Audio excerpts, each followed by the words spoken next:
नमस्कार दोस्तों, मैं यशवंत सर आप सभी दोस्तों का आपके इस online YouTube channel target with Shivnath class में दोस्तों मैं सबका हृदय से स्वागत करता हूं। दोस्तों आज के इस लेक्चर में अभ्यांतर प्रश्न के आधार पर व्यंजन वर्ण की चर्चा होगी। ये बेहद ही आसान और बड़ा ही इम्पोर्टेंट टॉपिक है। आप लोग बिल्कुल शुरू से लेकर के अंत तक वीडियो को देखेंगे। वीडियो आपको बड़ा ही आसान लगेगा और बड़ा ही आज का इम्पोर्टेंट टॉपिक है दोस्तों, बिल्कुल ध्यान देंगे। इस अभ्यंतर प्रश्न के आधार पर व्यंजन वर्ण कई बार परीक्षाओं में पूछा गया है और आपको मिलेगा भी। आप कई बार जब आप हल करते रहेंगे तो आपको अभी बिल्कुल आपको आभास होगा कि हाँ, यहाँ से क्वेश्चन बिल्कुल बन करके आया हुआ है। आइए दोस्तों देखते हैं कि अभ्यांतर प्रश्न के आधार पर व्यंजन कितने प्रकार के होते हैं, वे देखेंगे। कुछ व्यंजन ऐसे हैं वो उन्हें स्पर्शी व्यंजन कहा गया है और कुछ व्यंजन ऐसे हैं जिन्हें संघर्ष स्पर्शी कहा गया है। कुछ व्यंजन ऐसे हैं जिन्हें संघर्षी व्यंजन कहा गया है।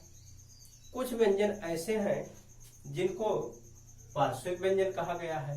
कुछ व्यंजन ऐसे हैं जिनको लुंठित और लोड़ित और प्रकंपी, यानी कि ऐसे व्यंजन हैं जिनके कई नाम हैं। तो उन नामों को आपको ध्यान देना बहुत आवश्यक है दोस्तों। ये परीक्षाओं में कभी कभी लोड़ित के नाम से पूछ लेता है, कभी लुंठित के नाम से, कभी प्रकंपी के नाम से पूछ लेता है। और कुछ व्यंजन ऐसे हैं जिन्हें उच्छिप्त व्यंजन कहा जाता है और उसी उच्छिप्त व्यंजन को ओश्रिप व्यंजन या द्विगुण व्यंजन भी कहा जाता है। और कुछ व्यंजन ऐसे हैं जिन्हें अंतस्थ व्यंजन कहा जाता है और कुछ व्यंजन ऐसे हैं जिन्हें अनुनासिक व्यंजन कहा जाता है। तो ध्यान देंगे दोस्तों कि अब ये सभी में कौन सा व्यंजन किस क्रम में आएगा। तो आइए हम इसको देखते हैं कि कौन सा व्यंजन स्पर्शी व्यंजन कहलाता है।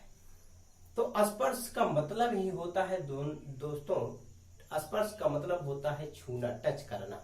तो ऐसे व्यंजन जो उच्चरित होते समय अपने उच्चारण स्थानों को स्पर्श करके आए, यानी कि जिसके बोलते समय, जिन वर्णों को बोलते समय जिह्वा किसी को स्पर्श करती है तब वर्ण निकलते हैं, ऐसे वर्णों को स्पर्शी व्यंजन कहा जाता है। ठीक है। और इसके अंतर्गत आएंगे दोस्तों का, खा, गा, घा। ठीक है। टा, ठा, डा, ढा, ता, था, दा, धा। ठीक है। उसके बाद पा, फा, बा और भा।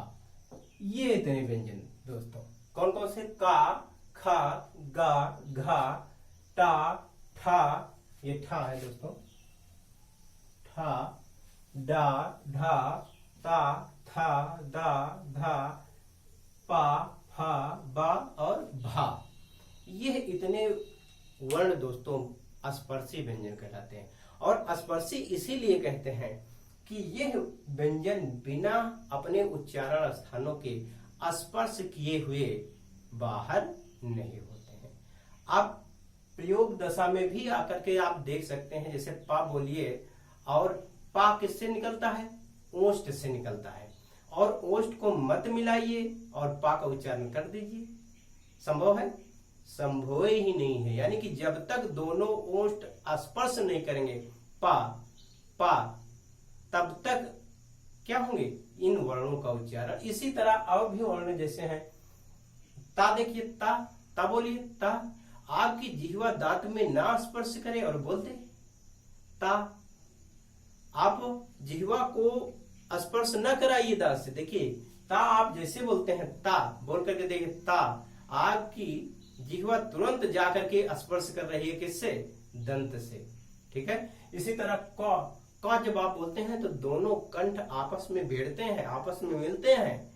तो कहने का मतलब ये है दोस्तों, ये जितने भी वर्ण हैं, का से लेकर का, खा, गा, घा, टा, ठा, डा, ढा, ता, था, दा, धा, पा, फा, बा, भा, ये वर्ण अपने उच्चारण स्थानों को स्पर्श करते हैं, इसलिए इन ऐसे वर्णों को क्या कहा गया है? स्पर्शी वर्ण कहा गया है। आइए आगे है संघर्षी। संघर्षी के अंतर्गत तीनों सा आते हैं दोस्तों, ठीक है।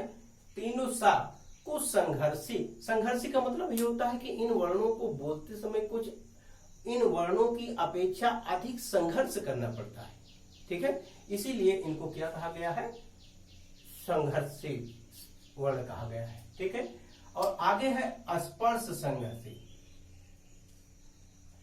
अब ऐसा अगला है स्पर्श संघर्षी, यानी कि वो स्पर्श भी करते हैं और संघर्षी भी हैं। वो है चा, छा, जा, झा। इन वर्णों को स्पर्श संघर्षी, यानी कि ये स्पर्श भी करते हैं, उच्चारण स्थानों को अपनों क्या करते हैं? बोलते समय स्पर्श भी करते हैं और इनको निकलने में समय भी लगता है, संघर्ष भी करना पड़ता है।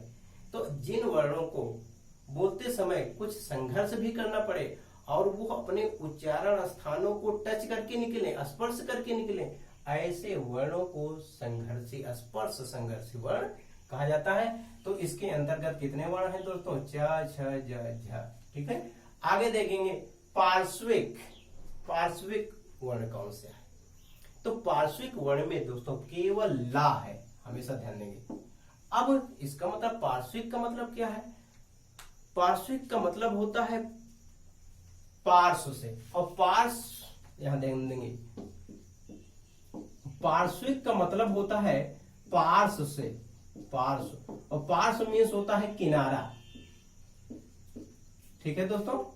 पार्श्व का मतलब, पार्श्व मीन्स बगल बगल, किनारा, यानी कि जिन वर्णों को बोलते समय दोनों पार्श्व से वायु निकलती है, ऐसे वर्ण को पार्श्विक व्यंजन कहा जाता है। यानी कि ला आप जब बोलते हैं तो ला का उच्चारण होने के पहले ही दोनों पार्श्वों से वायु निकल जाती है। पार्श्विक का मतलब पार्श्व, और पार्श्व का मतलब होता है किनारा। दोनों किनारे से वायु पहले निकलती है, तब वर्ण की उच्चारण होता है।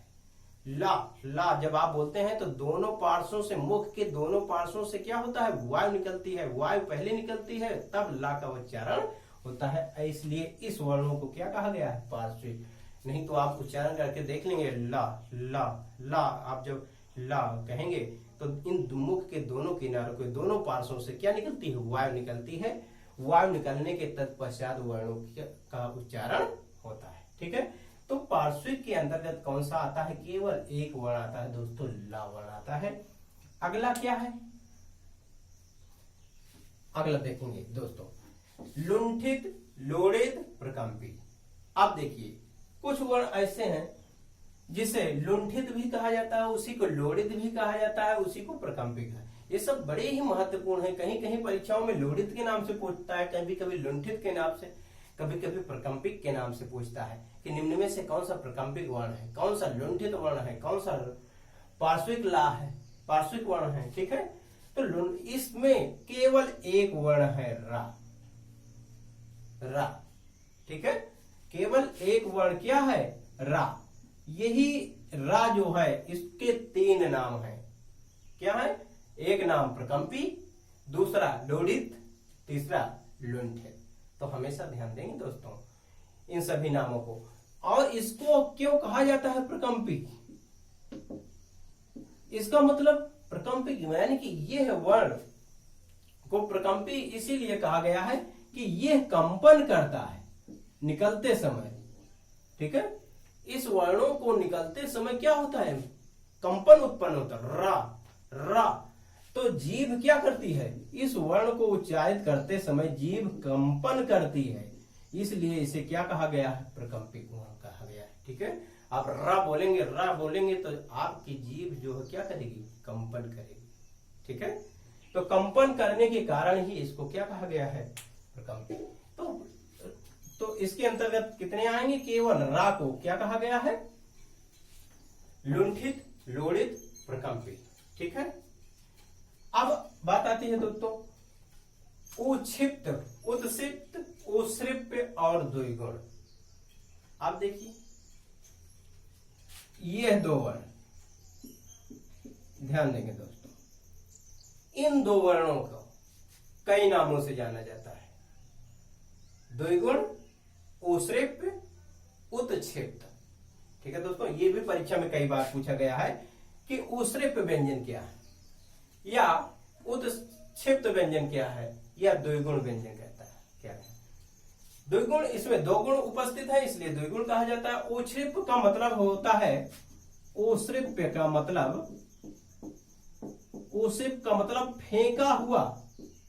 ठीक है दोस्तों, फेंका हुआ, यानी कि जब ये वर्ण निकलते हैं तो जीभ झटके के साथ फेंकी हुई नजर आती है, फेंकते हैं। जैसे एक शब्द आप पढ़े होंगे, मेढक, मेढक, ढक जब आप पढ़ेंगे, ढक कहेंगे तो जीभ आपकी झटके के साथ भगती है, मेढक। ठीक है, और मेढक, लड़ाई, लड़ाई, लड़ाई, आपकी जीभ को अनुमान कीजिए कहां जा रहा है, मेढक, मेढक। जब आप ढक बोलते हैं तो आपकी जीभ झटके के साथ भगती है, तो झटके के साथ भगना ही क्या कहलाता है, ओक्षेप्य कहलाता है, क्षिप्त कहलाता है। ठीक है दोस्तों, तो ओक्षेप्य चाहे पूछे, चाहे ओक्षेप्त पूछे या द्विगुण पूछे, बात वही है दोस्तों। इसके अंतर्गत केवल दो वर्ण आते हैं, कौन कौन से, ये दोनों वर्ण। और अगला है अंतस्थ। अंतस्थ व्यंजन में केवल दोस्तों या और वा आता है। अंतस्थ, ध्यान देंगे, अंतः अस्त, अंतः का मतलब होता है अंदर और अस्त का मतलब होता है स्थित। ठीक है, अंदर स्थित, यानी कि जिन वर्णों को उच्चारित करते समय ऐसा आभास हो कि इनका उच्चारण अंदर अंदर ही हो जा रहा है।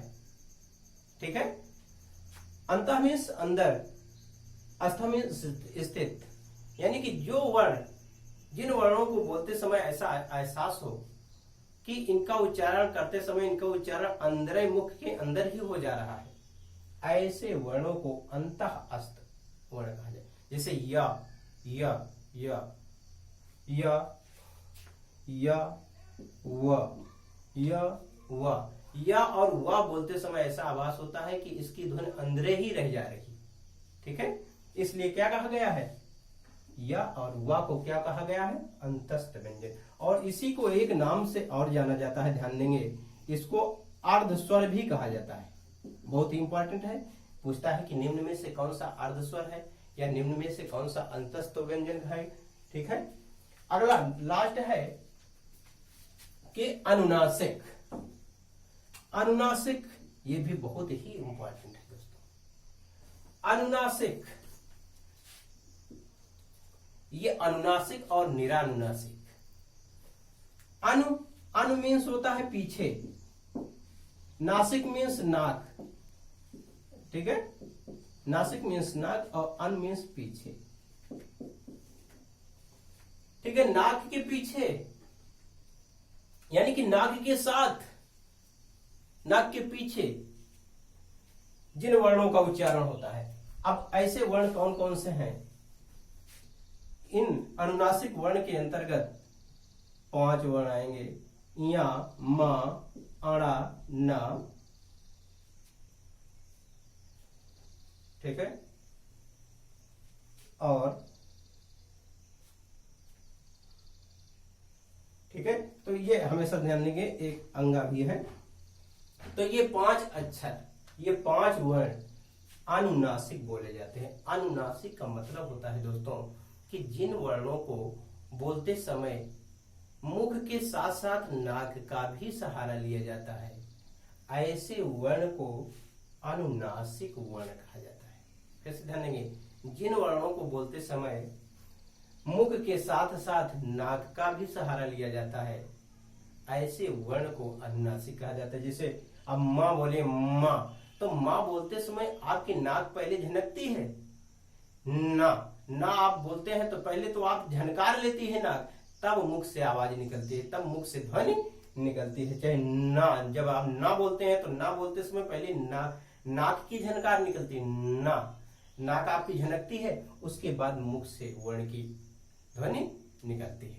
तो कहने का मतलब अनुनासिक का मतलब ही होता है कि जिन वर्णों को बोलते समय मुख के साथ साथ नाक का भी सहारा लिया जाता है, ऐसे वर्ण अनुनासिक। और एक बात आता है निरानुनासिक, ध्यान देंगे दोस्तों, इसको भी जान लीजिए। निरानुनासिक यानी कि जिन वर्णों को बोलते समय नाक का सहारा नहीं लिया जाता, केवल मुख से बोले जाते हैं, केवल मुख से बोले जाते हैं, मुख से बोले जाते हैं, ठीक है, केवल मुख से। यानी कि इन पांचों के अलावा जितने भी वर्ण हैं वो निरानुनासिक। परीक्षा में बहुत ही कई बार पूछा गया है, 4 वर्ण देंगे और पूछेंगे इसमें से कौन सा निरानुनासिक है या इनमें से कौन सा अनुनासिक है, ठीक है। तो इस बात को हमेशा ध्यान देंगे दोस्तों। और एक छोटी सी बात छूट जा रही है वर्णमाला में, वर्णमाला लगभग पूरा समाप्त हो चुका है। इसमें आगत वर्ण थोड़ा सा जान लीजिए इसमें, ठीक है। आगत वर्ण कौन कौन से हैं? का, खा, गा और जा, फा, इसको कहीं नोट कर लेंगे। यह आगत वर्ण है। कभी कभी पूछता है कि निम्न में से कौन सा वर्ण आगत वर्ण है। आगत का मतलब हुआ है आए हुए। तो ये कहां से आए हुए हैं? ये फारसी भाषा से आए हुए हैं, ठीक है, फारसी भाषा के वर्ण हैं। इसलिए इन वर्णों को, ये 5 वर्ण जो क, ख, ग, जा और फा को हम आगत वर्ण के नाम से जाना जाता है। आगत का मतलब हुआ आया हुआ। तो कभी भी पूछता है कि कभी कभी पूछ लेता है फा किस भाषा का शब्द है? फारसी भाषा का शब्द है। जा किस भाषा का शब्द है? फारसी भाषा का। का या खा, गा किस भाषा का शब्द है? तो हमेशा नोट किए रहेंगे दोस्तों। तो आज का टॉपिक बस यही इतना। मुझे आशा है कि आपको ये वीडियो पसंद आया होगा। तो आज के इस टॉपिक के साथ मैं आप सभी को ढेर सारी शुभकामनाएं देते हुए अपनी क्लास को यहीं पर विराम करता हूँ। बहुत बहुत धन्यवाद।